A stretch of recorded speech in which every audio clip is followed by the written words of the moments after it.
സുഭാഷിതങ്ങൾ അധ്യായം 6.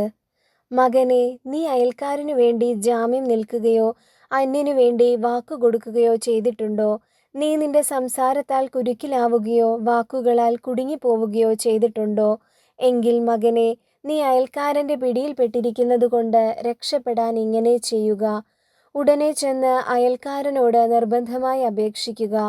നിന്റെ മിഴികൾക്കുറക്കമോ കൺപോളകൾക്ക് മയക്കമോ അനുവദിക്കരുത്.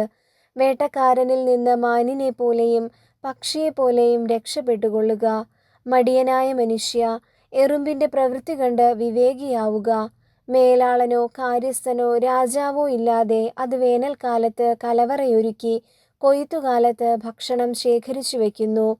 മടിയ, നീ എത്ര നാൾ നിശ്ചേഷ്ടനായിരിക്കും? നീ എപ്പോഴാണ് ഉറക്കത്തിൽ നിന്ന് ഉണരുക? കുറച്ചുകൂടി ഉറങ്ങാം, തെല്ലുനേരം കൂടി മയങ്ങാം, കൈയും കെട്ടിയിരുന്ന് അല്പം കൂടി വിശ്രമിക്കാം. ഫലമോ, ദാരിദ്ര്യം വഴിപോക്കനെ പോലെയും ദുർഭിക്ഷം കൊള്ളക്കാരനെ പോലെയും നിന്റെ മുൻപിലെത്തും. നിർഗുണനായ ദുഷ്ടൻ കുടില സംസാരവുമായി ചുറ്റി നടക്കുന്നു. അവൻ കണ്ണുകൊണ്ട് അടയാളം കാട്ടുകയും കാലുകൊണ്ട് തോണ്ടുകയും വിരലുകൊണ്ട് ചൂണ്ടിക്കാട്ടുകയും ചെയ്യുന്നു. അവൻ തുടർച്ചയായി അനൈക്യം വിതച്ചുകൊണ്ട് വഴിപിഴച്ച ഹൃദയത്തോടെ തിന്മയ്ക്ക് കളമൊരുക്കുന്നു. തന്മൂലം പെട്ടെന്ന് അവൻ്റെ മേൽ അത്യാഹിതം നിപതിക്കും. നിമിഷത്തിനുള്ളിൽ അവൻ പ്രതിവിധിയില്ലാത്ത വിധം തകർന്നു പോകും. കർത്താവ് വെറുക്കുന്ന 6 കാര്യങ്ങളുണ്ട്. ഏഴാമതൊന്നുകൂടി അവിടുന്ന് മ്ലേച്ഛമായി കരുതുന്നു. ഗർവ്വ് കലർന്ന കണ്ണ്, വ്യാജം പറയുന്ന നാവ്, നിഷ്കളങ്കമായ രക്തം ചൊരിയുന്ന കൈ, ദുഷ്കൃത്യങ്ങൾ നനയ്ക്കുന്ന ഹൃദയം, തിന്മയിലേക്ക് പായുന്ന പാദങ്ങൾ, അസത്യം പറഞ്ഞുകൂട്ടുന്ന കള്ളസാക്ഷി, സഹോദരർക്കിടയിൽ ഭിന്നത വിതയ്ക്കുന്നവൻ. മകനെ, നിന്റെ പിതാവിൻ്റെ കൽപ്പന കാത്തുകൊള്ളുക.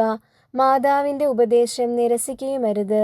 അവയെ നിന്റെ ഹൃദയത്തിൽ സദാ ഉറപ്പിച്ചുകൊള്ളുക. അവ നിന്റെ കഴുത്തിൽ ധരിക്കുക. നടക്കുമ്പോൾ അവ നിന്നെ നയിക്കും, കിടക്കുമ്പോൾ നിന്നെ കാത്തുകൊള്ളും, ഉണരുമ്പോൾ നിന്നെ ഉപദേശിക്കും.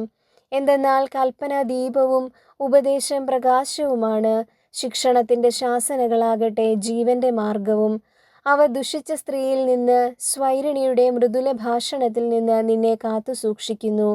അവളുടെ സൗന്ദര്യം നീ മോഹിക്കരുത്. കടാക്ഷ വിക്ഷേപം കൊണ്ട് നിന്നെ പിടിയിലമർത്താൻ അവളെ അനുവദിക്കുകയുമരുത്. എന്തെന്നാൽ വേശ്യയ്ക്ക് ഒരപ്പക്കഷ്ണം മതി കൂലി. വ്യഭിചാരിണിയാവട്ടെ ഒരുവൻ്റെ ജീവനെ തന്നെ ഒളിവിൽ വേട്ടയാടുന്നു. ഉടുപ്പ് കത്താതെ മാറിടത്തിൽ തീ കൊണ്ട് നടക്കാൻ ആർക്ക് കഴിയും? അല്ലെങ്കിൽ കാലു പൊള്ളാതെ കനലിനു മീതെ നടക്കാൻ കഴിയുമോ? അതുപോലെ അയൽക്കാരൻ്റെ ഭാര്യയെ പ്രാപിക്കുന്നവനും അവളെ സ്പർശിക്കുന്നവനും ശിക്ഷയേൽക്കാതിരിക്കുകയില്ല. വിശപ്പടക്കാൻ ഒരുവൻ മോഷ്ടിച്ചാൽ ആളുകൾ അവനെ വെറുക്കുകയില്ലായിരിക്കാം. എങ്കിലും പിടിക്കപ്പെട്ടാൽ അവൻ 7 മടങ്ങ് പകരം കൊടുക്കേണ്ടി വരും. വീട്ടുമുതലെല്ലാം വിട്ടുകൊടുക്കേണ്ടി വരും. വ്യഭിചാരം ചെയ്യുന്നവന് സുബോധമില്ല. അവൻ തന്നെ തന്നെ നശിപ്പിക്കുകയാണ്. ക്ഷതങ്ങളും മാനഹാനിയുമാണ് അവന് ലഭിക്കുക. അവൻ്റെ അപമാനം തുടച്ചു മാറ്റപ്പെടുകയില്ല.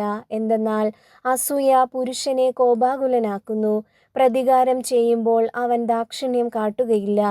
അവൻ നഷ്ടപരിഹാരമൊന്നും സ്വീകരിക്കുകയില്ല. എത്ര വലിയ പാരിതോഷികങ്ങളും അവനെ പ്രീണിപ്പിക്കുകയില്ല.